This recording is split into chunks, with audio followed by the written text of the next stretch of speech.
Good evening and welcome to this special edition of Palmetto Scene. I'm P.A. Bennett. 9 people were killed Wednesday night at Charleston's historic Emmanuel AME Church. The 9 people who died were black, the alleged shooter white. Authorities have labeled this a hate crime. We come to you tonight to discuss where we go from here and to honor those we've lost. This should not happen. This should not happen at all. It should not happen in South Carolina. Whatever this young man stood for in his hatred, we need to stand against. We need to make sure that this does not ever happen again. Seems like every day you're adding another name to the list of people that you're living for.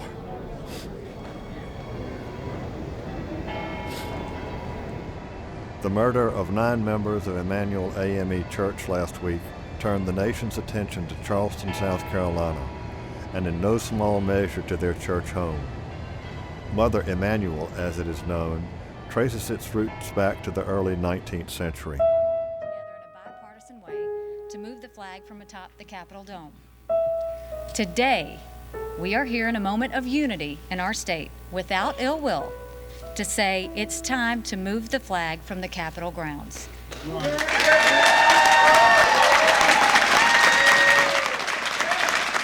The forgiveness offered by the 9 innocent victims' family is proof that evil in this state will never prevail or divide us.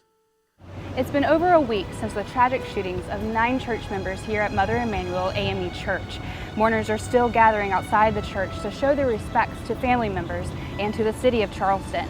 Mayor Riley sat down with Palmetto Scene to talk about how his city is choosing love over hate in this time of healing. The citizens of this community's response is a model and so encouraging because they looked at the phase of hate and the brutality of it, and they responded with love. I think of sharing. A lot of people had to come face to face with some things about race in South Carolina and in America that were made more stark by this incident.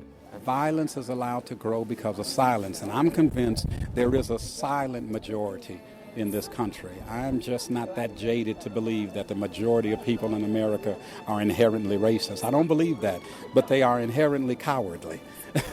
And so at some point, people have to break their silence, correct people's language, speak to intentions that they see in activities, whether it's in their family, in their neighborhood, and yes, their community. Each of us have to become communities of one and police of one. That equality has to be the order of the day. The loss of these 9 souls has changed South Carolina.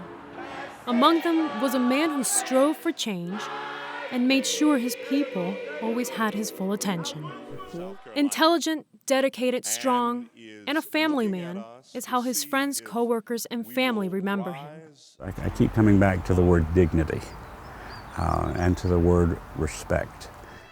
Kindness, harmony, inclusiveness, and progress toward a better world were virtues of Clemente Pinckney that were echoed through his numerous friends and admirers.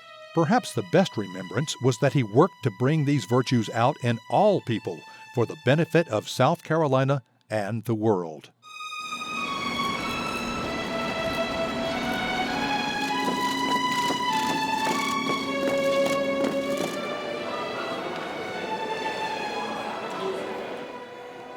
I think it's amazing, Walter, the way that this particular situation, this tragedy, has struck the lives of people, not just here in South Carolina or nationally, but internationally as well. Grace.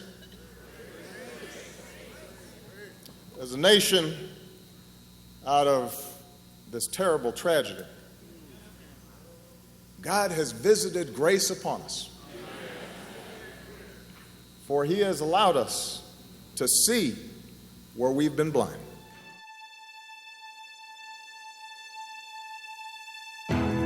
This is State House Week, a look at events in the General Assembly. I'm Russ McKinney, ETV Radio, South Carolina Public Radio. What we did this morning is something that reverberates across the state and around the world.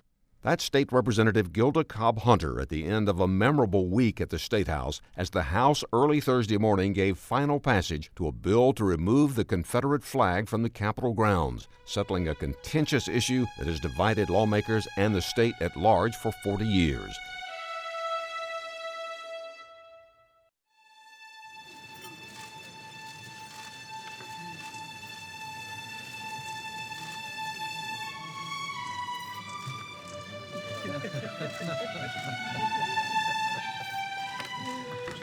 With that, I am proud to say that the bill has been signed.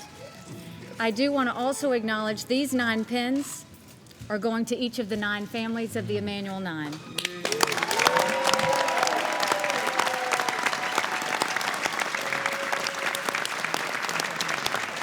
But this could be the beginning of healing for South Carolina and the rest of the nation. For SCETV in Columbia, South Carolina, I'm P.A. Bennett.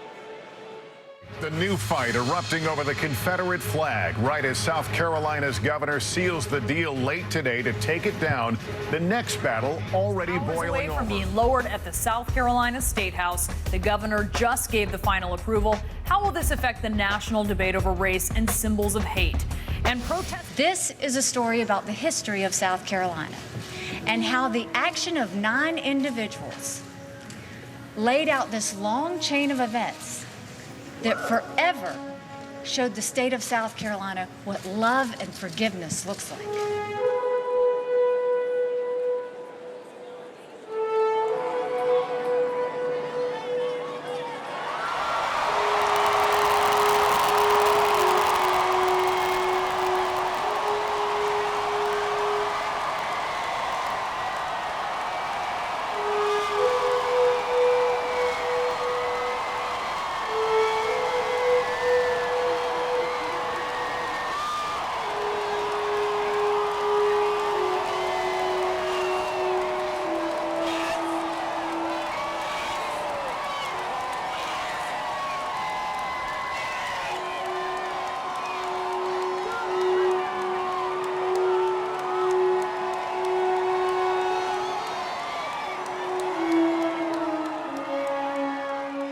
Well, I think everyone there, regardless of what they felt, knew this was a historic moment in the history of the state of South Carolina. There's no question about that.